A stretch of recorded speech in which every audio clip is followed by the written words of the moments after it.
get Amanda or Naomi and Vanessa's information to you. So now, without further ado, I'd like to introduce our first presenter today. We spend about 2 days in Panama, Becky and I, and Beverly Frank, our current president, to bring down all the projects that were here being submitted for design awards. And Mia and Gina, our 2 panelists today, are part of that 5-person jury, and we had a great time.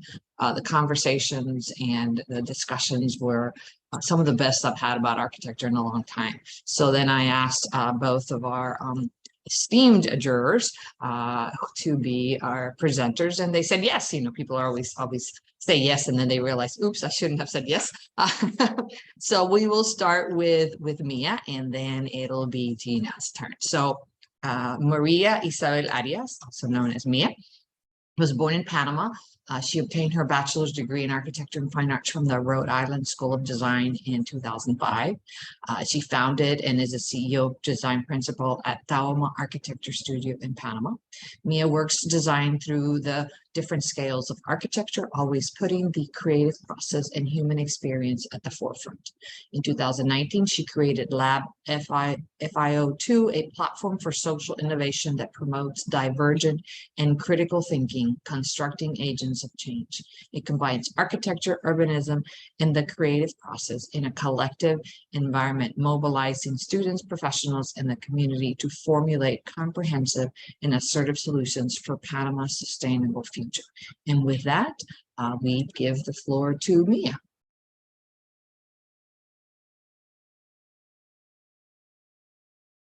Thank you, Lourdes. I think you got cut off, but I'll just You're welcome. I was giving you the floor, giving you the video, so all yours. Okay, so I'm gonna share my screen.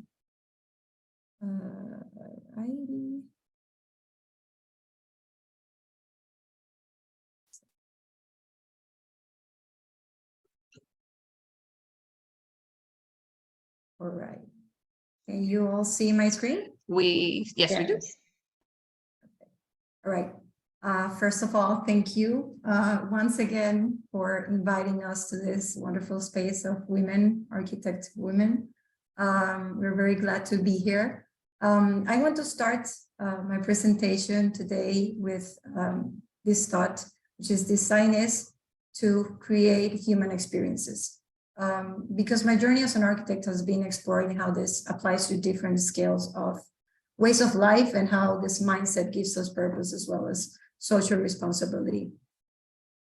I was born and raised in Panama in a very intellectual but artistic environment from a psychologist mother and an artistic engineer father, both nature lovers. From there, I got my basic roots where the sensibility of things and the profoundness of process thinking started to guide my steps.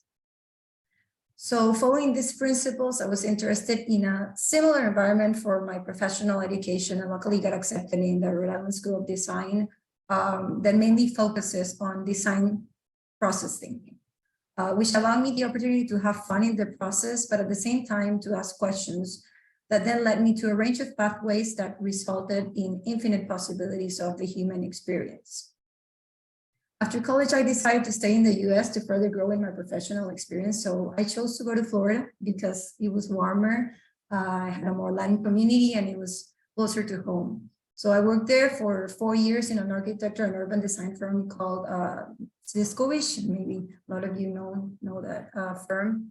But what marked me the most was during my time in the US was engaging in the AIA conventions. The first one I went to was in San Francisco in 2009 called The Power of Diversity, but especially the one in Miami in 2010, where I attended a conference called Architects as Agents of Social Change that really connected me to one of the main purposes of our profession, which is to create positive impact in the human quality of life.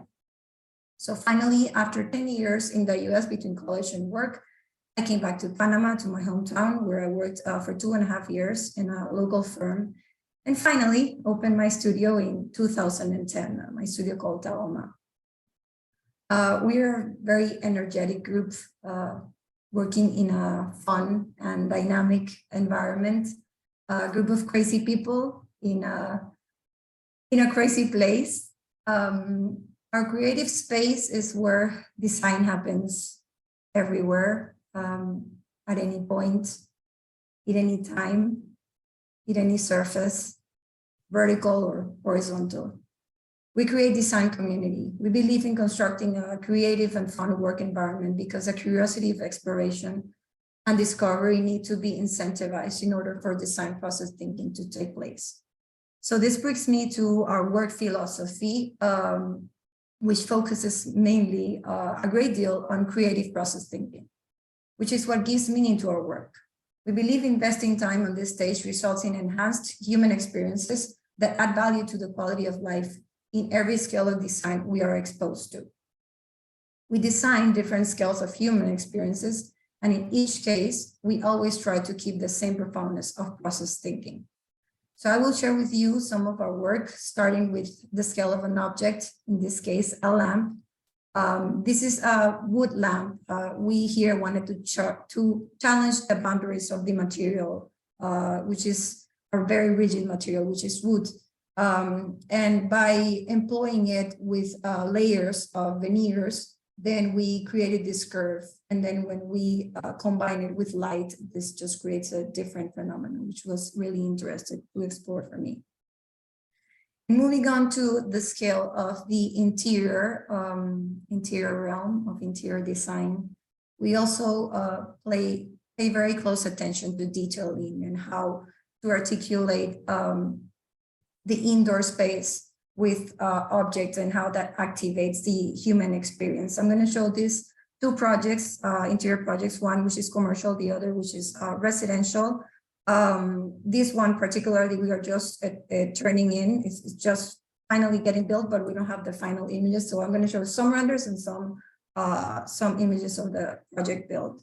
This is an office warehouse in Panama, and we try to explore the concept of the entrance, of framing it through this stairway of penetrating this white box with the elevator and creating this sense of receiving you and open arms to this space on top, which is this one, which is a showcase of display of the product that they sell, which are curtains in this sense. And we created these two smart hubs. This is before it was the render, and now this is getting built. And when you go to the left, you enter this family office, which is, we try to make it very fun, very comfortable to be in. We combined materials as concrete, as wood to bring warmthness, but also color. So it feels playful at the same time. So this is the project getting built. I'm sorry for the pictures. This is a picture I took. We don't have the final ones yet. So again, we create places to socialize, to work, to drink something, to talk, to eat. Everywhere you see it is a nice place to be. So the work environment invites you to be inside. When you enter, you are received by this openness and is surrounded by this open offices that connect to the outdoor. And at the end, you have this coffee also that is a place to socialize and to connect to the outside. These are the offices also, like with very small materials, little materials that just embrace the outdoor space. The kitchenette or the coffee connects to the outside, also has spaces to sit, drink coffee, eat, socialize, talk. This is already getting built. And then moving to the residential interior space, also working with very clean lines, little materials. So the mobility of the space is really intuitive, connecting to one place to the other. We chose here to use color just in a very focal point, which is a bar, because the client is very social and likes to drink. So we made it the center of the social space. We decided also to use wood to bring more warmth to the space and create this program wall, which is to put the liquor, basically. And then moving to the scale of architecture, I'm going to share two projects with you, one that is in design phase and the other that is already built. The first one is this house in Panama that we're working in, is in an island called Contadora. Here, we like to work with very little materials because we want to embrace and create dramatism with the context, with the existing place, which is actually surrounded by trees, by green, and by the ocean. So we just have the connection with this horizontal axis that connects and frames the ocean, and then this vertical one that brings light in and that guides the mobility of the space, the pathways and the connections. So we try to articulate those open areas with these gestures between the architecture and the context, and try to choose very simple materials, rustic materials like concrete, like stone, so that the lines kind of weave what's existing in the natural context, and then the architecture frames those dramatic views that we want to relate to. So here you see that analysis and that concept of very simple volumetric gestures that compose the landscape between the architectural connections and the open spaces that we want to integrate in the inside of the house. Always activating those outdoor scenarios in when the human scale gets reduced to this kind of places where there is more sensibility and there is more awareness of the outdoor space. Always framing the indoor spaces with that a natural frame of the landscape, creating this dramatism of the views, of the connection to the sea. Very simple indoor materials, again, because we want the protagonist to be the outside. We want the protagonist to be the framing of the different connections that we want to create.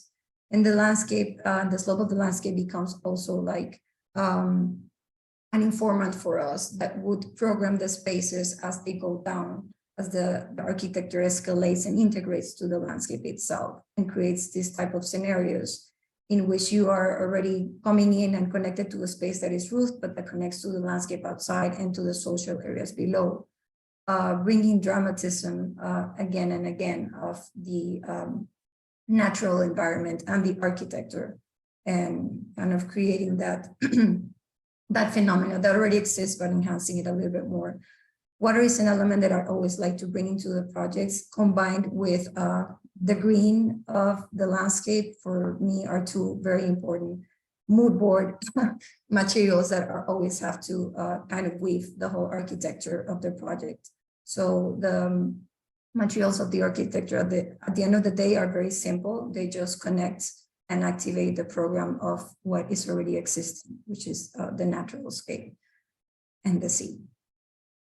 The second project is a house we finished last year, and we're very happy because this year it received a prize, our first prize for something built. So we were really excited when we heard the news. This house has a very long lot, and the concept or the connection was very simple because at the end it has a lake. So we wanted to connect to the lake. So we basically divided the architecture into long slots that would create that connection wherever you went to the lake and to the open spaces. And then the interior spaces would articulate in response to what's outside, always creating these moments of connections to what's outside. This is a visitor's bathroom in when you come in and you actually feel like you're outside. And then always having the water embracing and creating human scale spaces that you can activate wherever you are. And all that open space would be also articulated so the program would happen and things would happen outside all the time. And when a space is enclosed, we also have the opportunity to create permeability and connect to all what's around. Water, always a protagonist in our projects because we think it brings harmony, it brings peace, and it connects also all the constructed environment of the house. This is the main entrance that is framed by these two existing trees, which gave already like a dramatic experience to entering the house.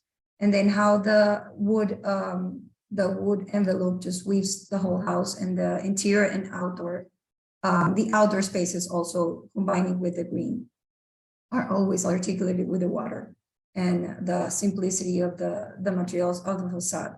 Then we bring this inside the house to bring natural light and also create this this dramatism of light and the materiality of the house. Just again, 3 simple materials then that get programmed and articulated in the indoor space. How design can be functional when you articulate it in a program wall. And why not have dramatism also in the bathroom? This is the main shower head bathroom of the house. And now going into, for me, is a bigger scale, which is social innovation. In 2019, I created this platform for social innovation called Lab FIO2, which mainly focuses on critical thinking with the tool of design, and how we implement this, this critical thinking through various pillars, mainly focused on education and implementation of critical thinking. So education focuses on, we have 2 pillars, one that focuses mainly on student, which is Taller Semillas, and another one is called Texcoco, which focuses on professionals. And then for implementation, we have design competition, which we wanted to focus there, like on the value of design through these processes.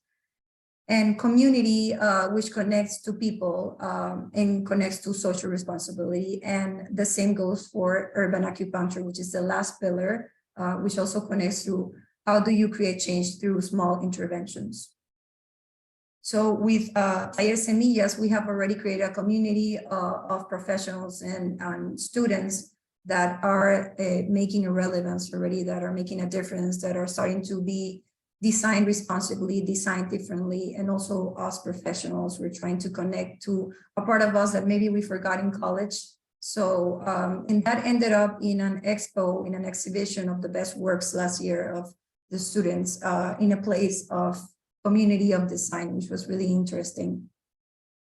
And then this space, Texcoco, which is an informal space of gathering for critical thinking for us professionals, where we talk about the city, possibilities of how design has to do with it. We have done 6 already. And the idea here is to expose a theme to talk about our knowledge of our experiences and to talk about the city, how we all form a big part of it, and how our designs and our way of thinking have to do with the way that the city grows. So this was the last one we did, and every time we do a Texcoco, it's more people come in and people that are not necessarily architects, so it makes it more interesting. And this was a project for urban acupuncture. We participated last year, and it had to do with resilience with community that suffered the violence. It's a community in Curundu here in Panama. And we started with a very small concept that then connected to the human resource of services and how that creates a bigger impact. Understanding three tissues of the urban space, permanence, which is communities, a place of stay, then transitory urban spaces where people just move or moving constantly, and then convergence, where they just converge in the same place. So understanding this and the necessity of this change, how can it become a bigger web in the city of small acupunctural gestures that just would create a bigger significant change in the city. So we were hoping to achieve this. And then understanding how this, combining all this human resource and this profoundness of thought, we create a different density in the public space. We create pertinence, we create community, we create conscience with something really small, but really well thought. And just exemplifying how this then creates this. It creates a collectiveness of people that live in this place, that would protect it, that would connect to each other, and that would create a local economy that would change the space. And how that just can be bigger by repeating this in different places, this consciousness. And because we have been doing all this, community of design and connecting through the realm of social innovation, we got invited to participate in a national competition and that had to do with bringing to light the memory of the labor force of the Panama Canal. This took place close to the administrator's house, which was 107 to the left, and it involved creating a visitor center, which is number one. Number two, which is restaurant, coffee terrace, public, also a public bus stop, and then a place for collective memory. And all this got weaved in with a park that also made like the whole cultural center. The slope of the place was very slopey. That was very great opportunity for us to integrate the landscape, all the forests, all the trees that was already inhabited in the place. So for us, it was very easy to determine what type of architecture we wanted to articulate, to weave all the spaces. For example, the visitor center, we wanted to take advantage of the slope, and the architecture would just integrate and create dramatism in these spaces where light would come in and into the space, into the objects that would be exhibited. And this is that section of the visitor center, in which is very simple. We use the flat terrace to put the visitor center and to create dramatism. We just emphasize the existing landscape and then the slope to bring that into the space. Or the same concept goes for the terrace, the coffee restaurant terrace, which we had it in cantilever, integrating also with the natural slope of the topography. And this is the aerial view. To the left, you see the coffee restaurant. To the right, the triangle to the right is the visitor center.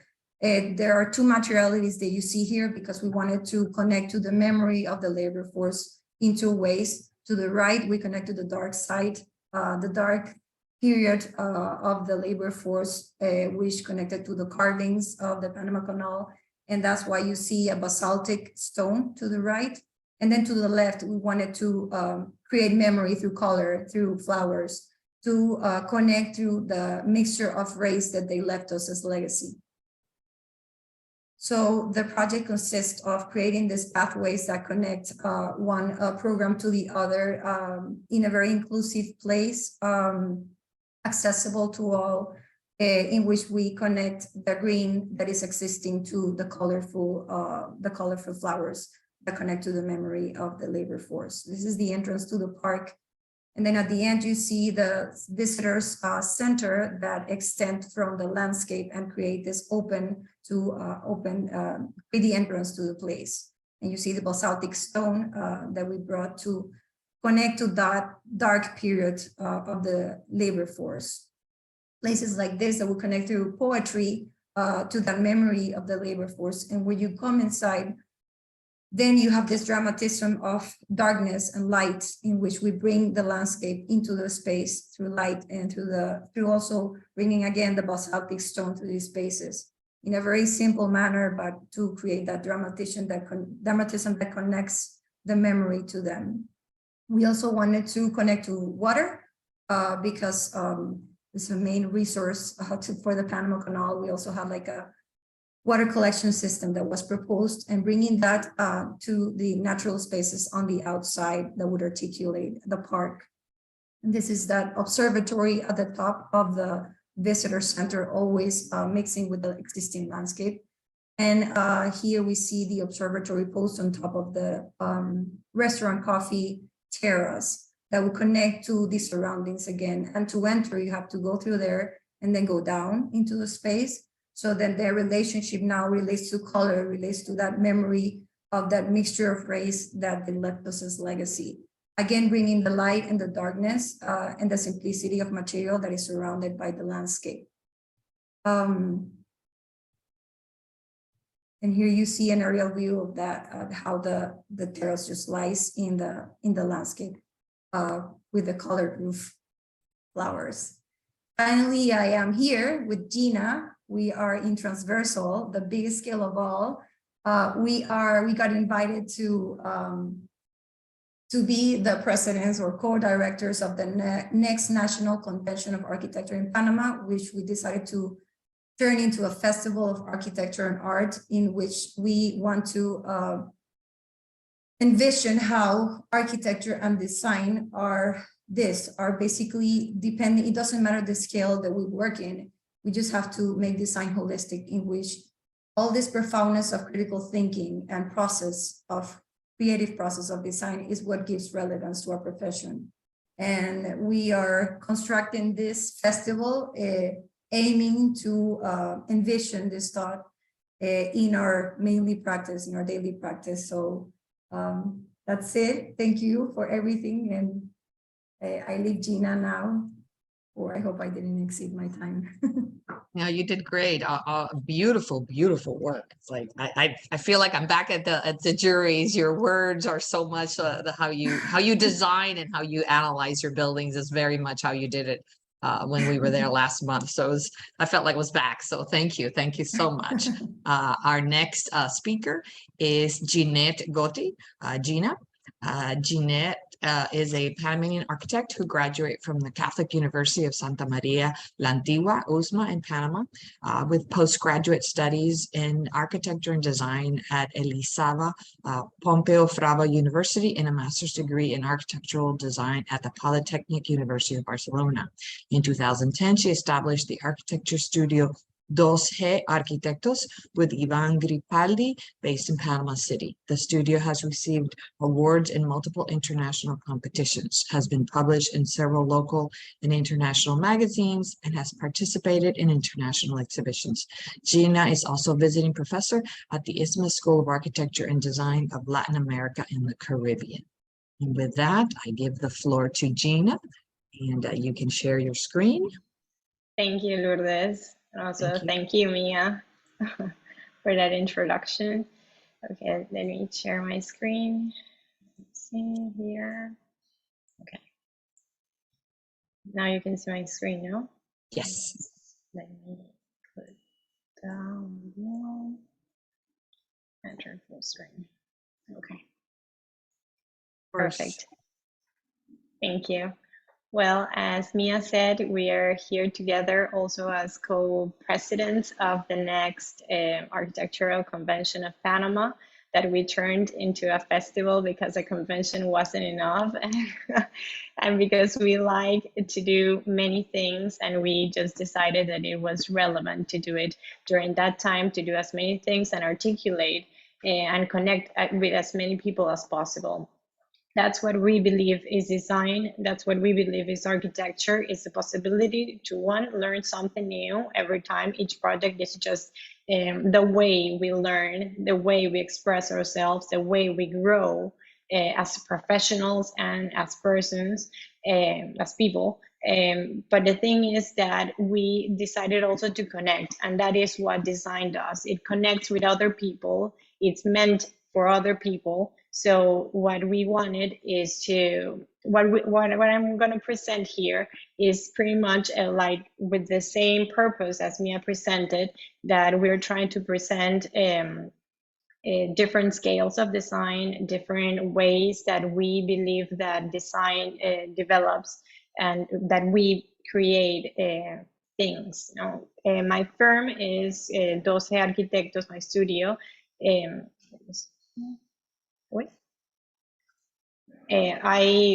I have my firm with my husband. He's Ivan Gripaldi. We established our firm in 2010. Until last year, we were only the two of us. And since last year, we are more people. We are 5 in our studio. And we also, in Panama, we cannot, I don't believe we can just do one thing, that just to be, I don't know how to say it, like do only hospitals or do only schools or do only one thing. In Panama, we move around scales, and that is one of the things that make us really push our mind into getting into somewhere else. And we have a lot of fun by doing that. And that is one of the things of our design philosophy, is that we believe that in the many scales of design. We do objects, we do interiors, we do architecture, we do also urban planning, and we also do education. We have been granted many design awards internationally. We have been published in several magazines and in books, and we are really proud of what we have accomplished since we opened the studio.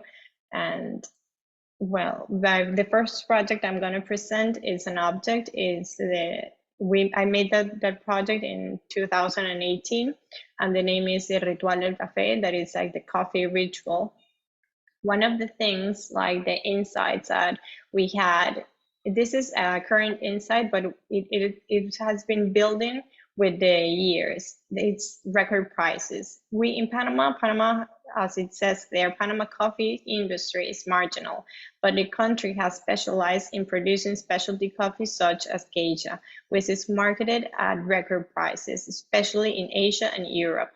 For the Geisha of Panama, the highest price per pound is $2,568, and it has been paid in 2021 acquired by the Japanese buyer. This is a price per pound. In Panama, we don't have that many products that are this high quality or that are specialty products. We have a few of them. And I believe that the Panamanian coffee is integral part of our identity, and all of us should feel proud about it and should be like ambassadors of coffee. That's why when we started this project, we asked many questions in order to do the project. And the questions that you believe that all Panamanians should know, but it's not what we have in here is these few questions that I'm going to ask. I'm sorry. Have you ever been to Boquete? That is our coffee region in Panama. Not all Panamanians have been there. Have you done a coffee tour? Have you tasted Panamanian specialty coffee? Can you tell 4 types of specialty coffee? How is coffee similar to wine? What makes Panamanian specialty coffee unique? And the thing is that with these questions that I asked first, many people would know that the answer for wine, for instance, but not as many people would know the answer for coffee. And that is why we ask our what, that is a strategy. And we made it as general as we could do, that it was to make an experience for the coffee consumers. The concept is that, and this is a phrase that works in Spanish, I'm not sure if it works in English, but I'm going to try, is that he who knows recognizes. And the thing is that we wanted to teach the people the value of what we had in our hands, what we could see every day, and what the things that we do every day. That's have fun with something we do every day. We every day drink coffee, but we don't know what's behind coffee. A ritual. Also, we wanted to make a ritual to enjoy coffee. I believe that human beings, we are people of ritual. You see in many cultures, everyone has their own ritual. So that's why we wanted to articulate this object as a ritual of something that you do and you enjoy every day. For who? It was for the local coffee consumers. It was very general for people with a smartphone, so pretty much everyone, and people who seek experiences. How we did it, our strategy was to connect the highlands, that is where the coffee is produced, with the specialty coffee, and articulated by design and generating an experience. And this is pretty much a design process, that it's the story behind a coffee bean that manages to capture the winds of the Caribbean and the Pacific. Panama is really narrow, so we have in the middle of our narrow country, we have the Central Mountain Range that pretty much divides the Pacific Ocean to the Caribbean.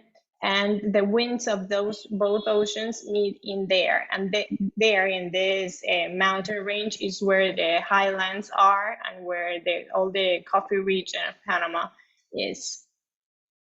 Also, this piece tries to talk about the height and the topography of that unique place.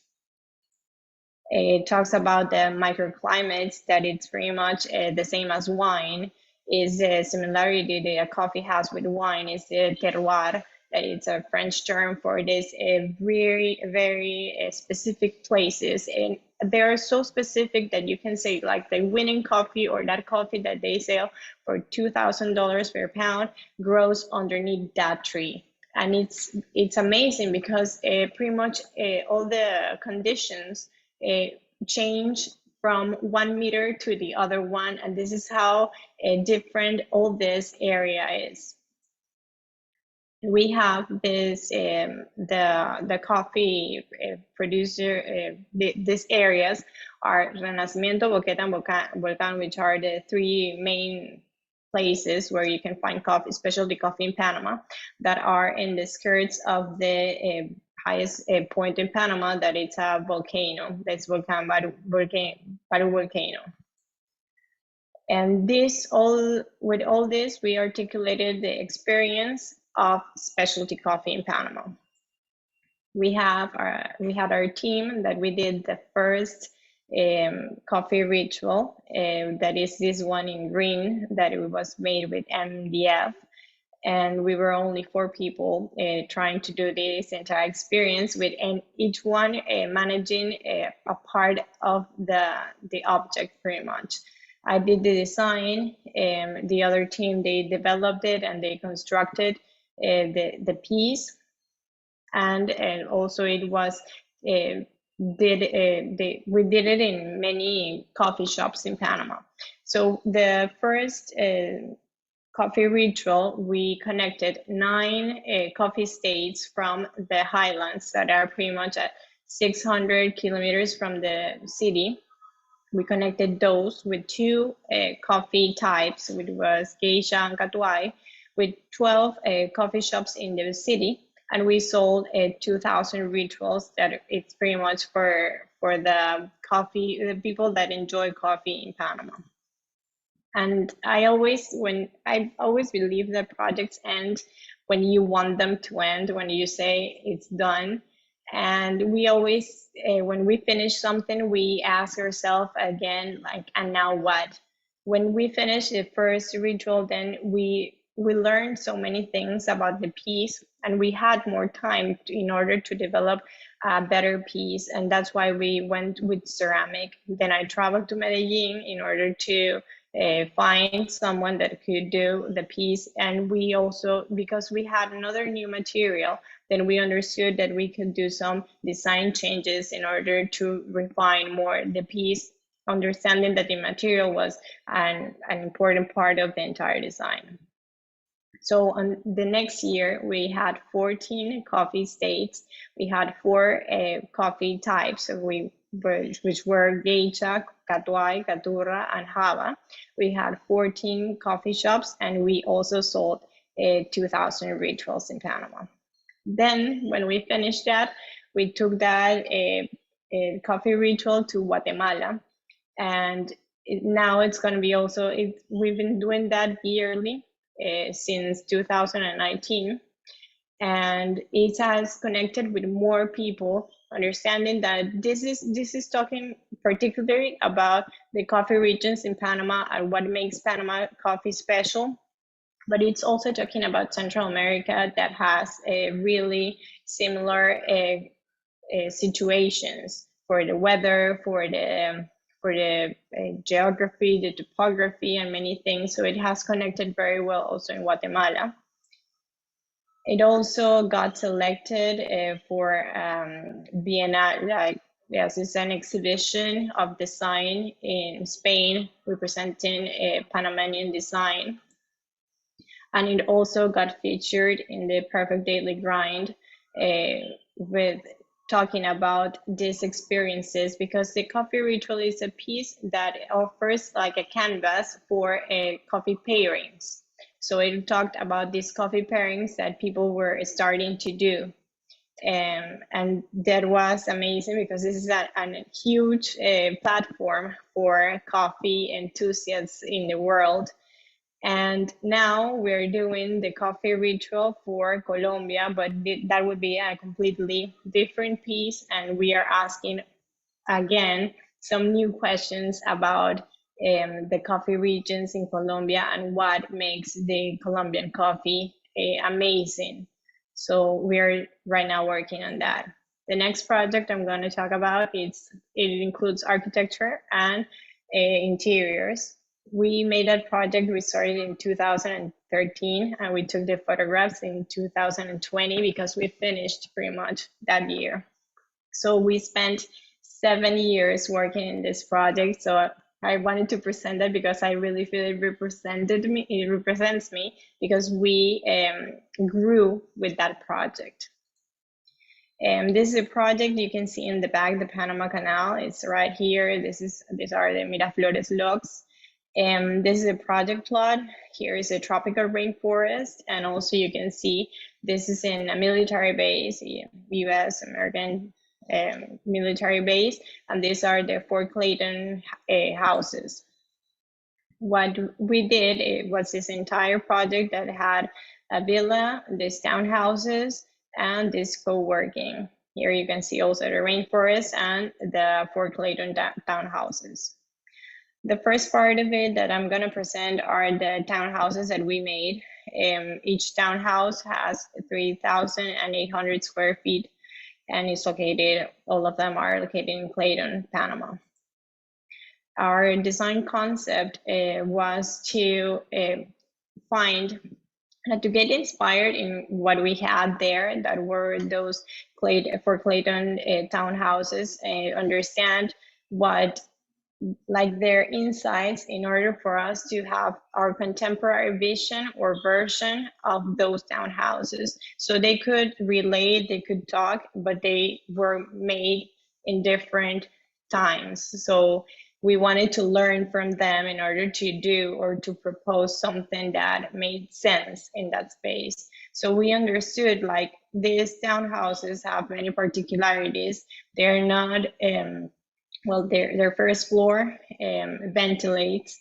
They have always like this staircase in order for you to go to the social area. It's on the first level, and then the bedrooms are on the higher level. So we understood how they work, and because they work like that in order for health purposes, because that area there's a tropical rainforest, there's a lot of humidity. It was more health and like being well in a place. So we proposed this scheme based on the site. And what we did were these 4 townhouses that have these pathways, like breezeways, that they could ventilate. They could get like the heat out. They could also collect the rainwater in order to use it for the toilets and for the plants. And we can also we played with the louvers in order to get the light, but not to get like that solar radiation that's really high, because we got these different temperatures in Panama from that. Well, it's pretty much it's the same temperature, but it's a solar radiation the problem. So we wanted to play with that in order to get the light, but not to get the heat inside. And the entire structure was made with it was metallic bolded structure. So it was also a challenge for us to design a base around that and to develop all the design details with metallic structure. We pretty much drew everything. We were really enthusiastic with this project. So we drew all types of staircases, all types of handrails, all types of every little detail that you can see in this house. In these houses, we designed that, we developed that, and we were really excited because it was an amazing opportunity for us. So this is pretty much about the process of the construction process. And this is the result of these 4 townhouses. You can see day and during the night.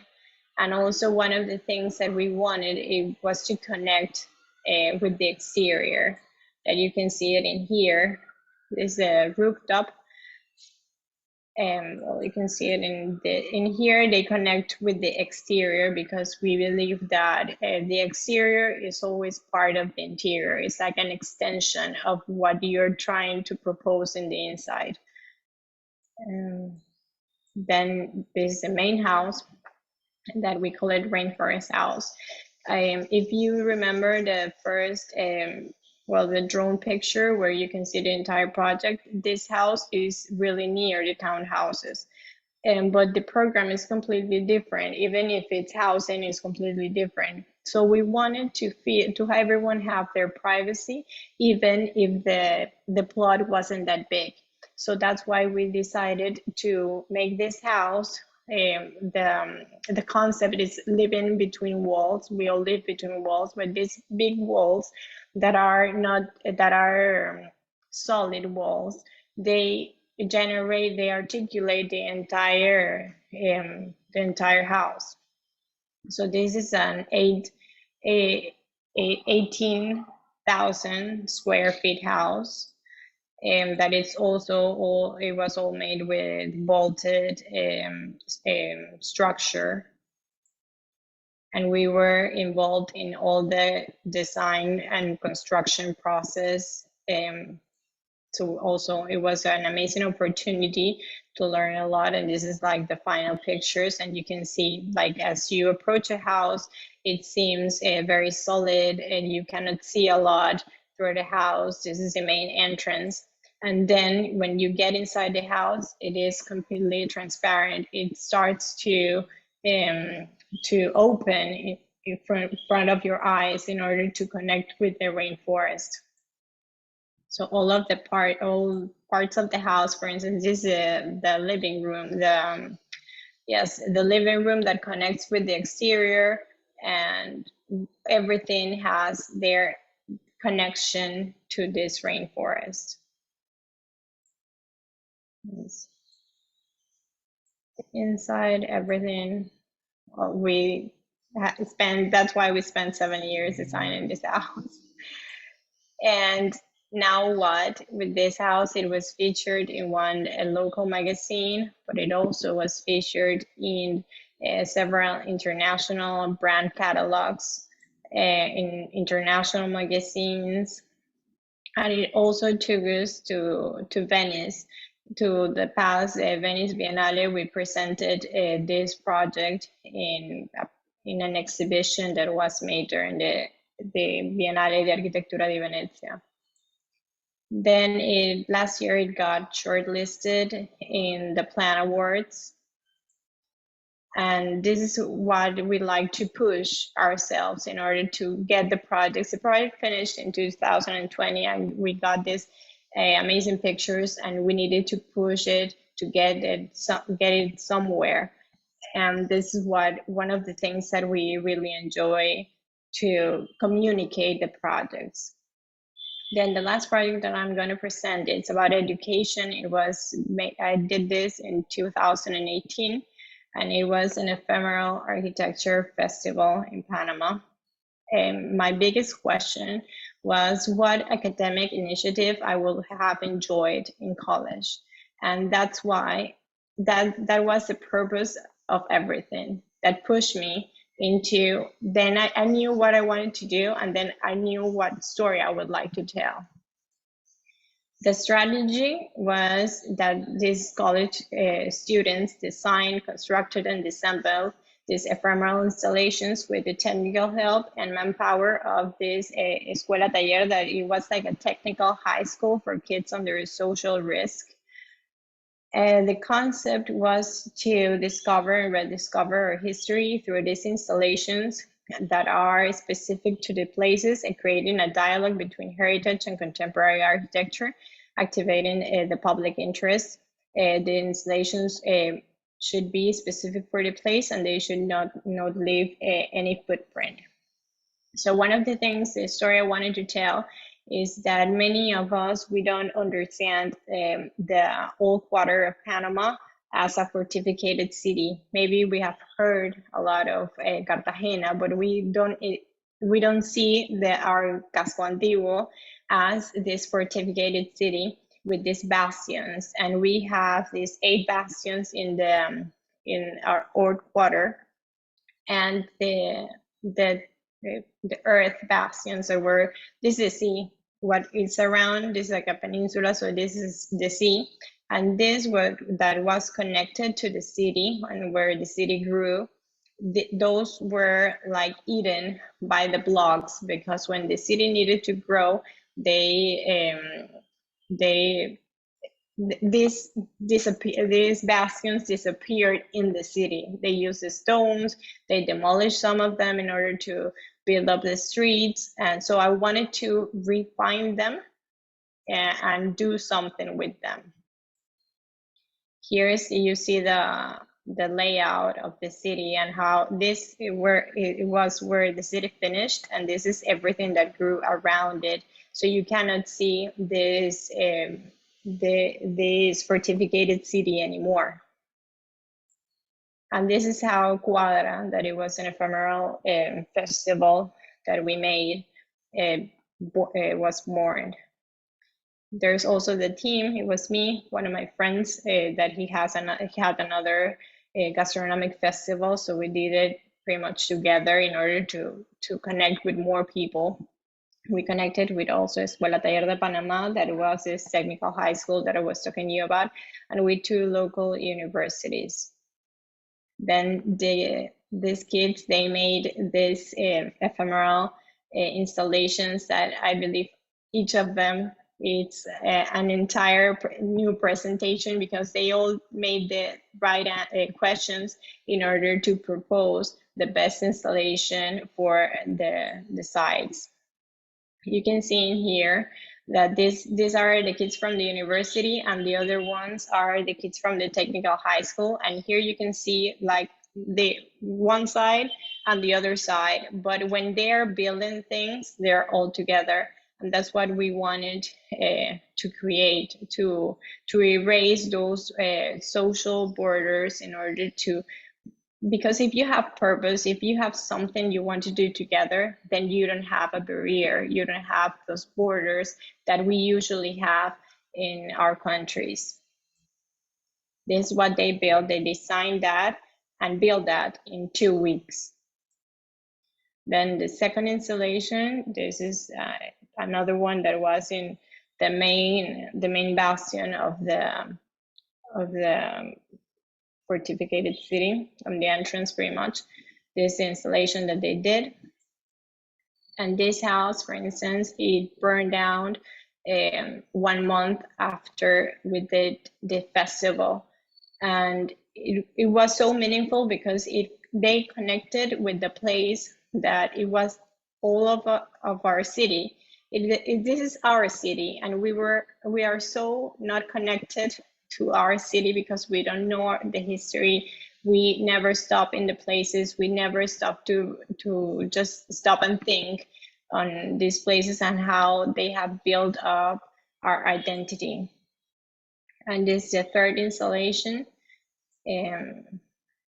Well, each of them has their own concepts and how it was used and how it was activated.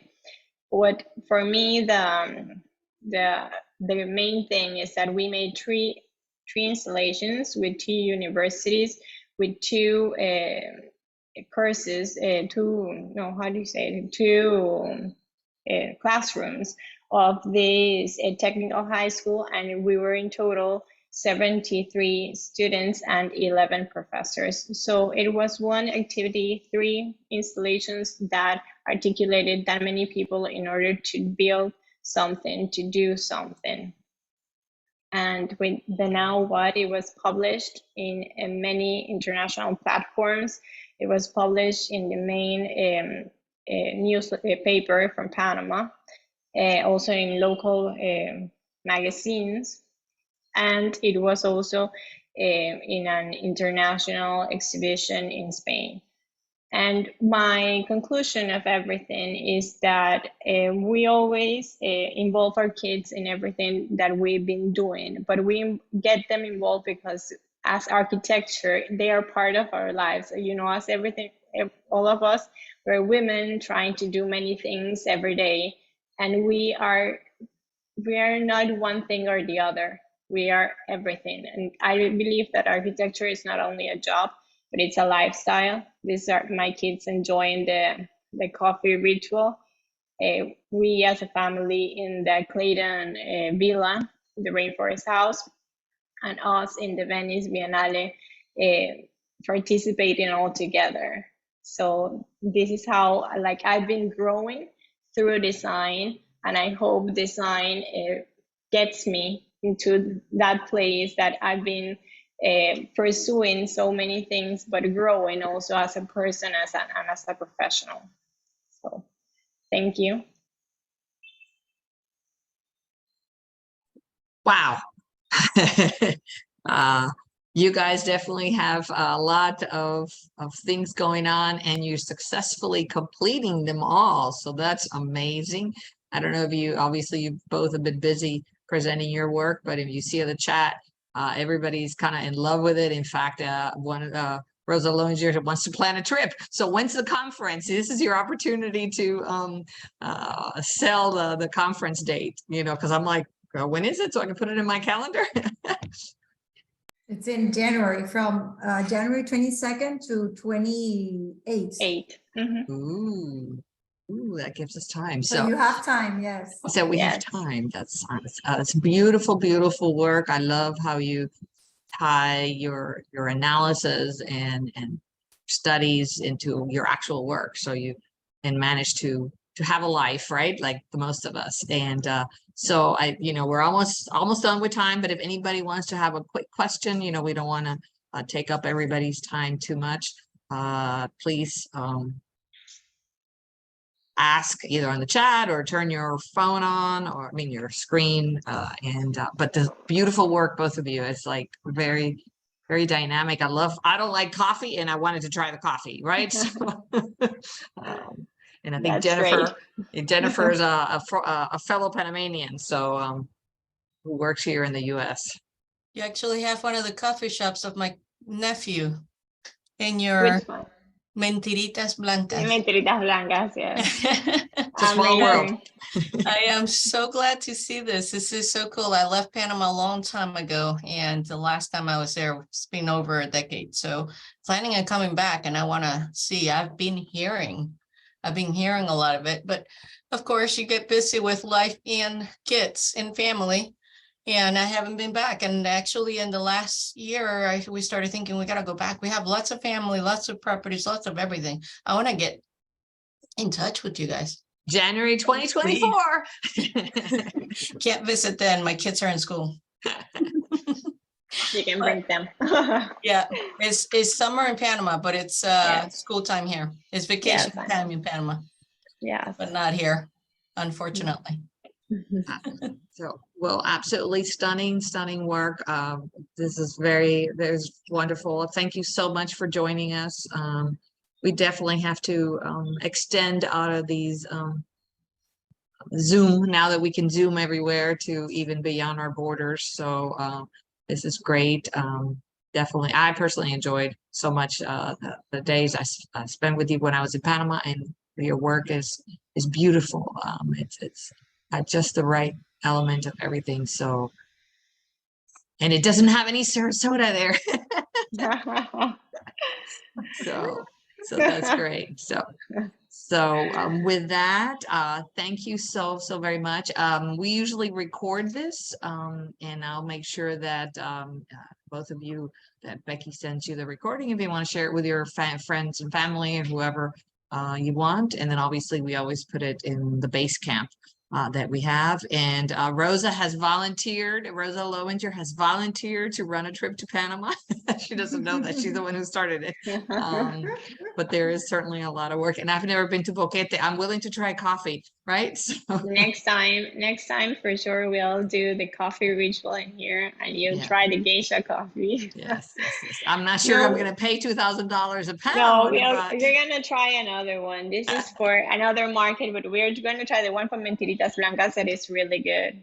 They're really amazing. Yes, it's a small world, right? You know, Yes. One of your coffee houses, and it's somebody that Jennifer's related to. So thank you so very much, and have a great rest of the day. And for those of you who want to join us, and I'll make sure we keep you in our link, me and Gina, if you want to join on Wednesdays to see what other people are doing around the state and the country. It'll be fabulous. So We're also going to send you the flyer when we have it ready about the festival in order, if you want to really plan a trip, we absolutely. are really happy to have you here in Panama. We will try coffee, we will see architecture, Yep. and many other things. Awesome.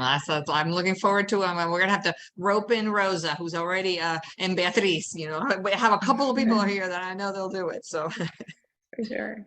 Thank you. all right. Thank you. And thank you Thank you everybody for for joining everything. us. And we'll see you guys next month. Thank you. Thank Thank you, Bye. Lourdes. Bye-bye. Thanks.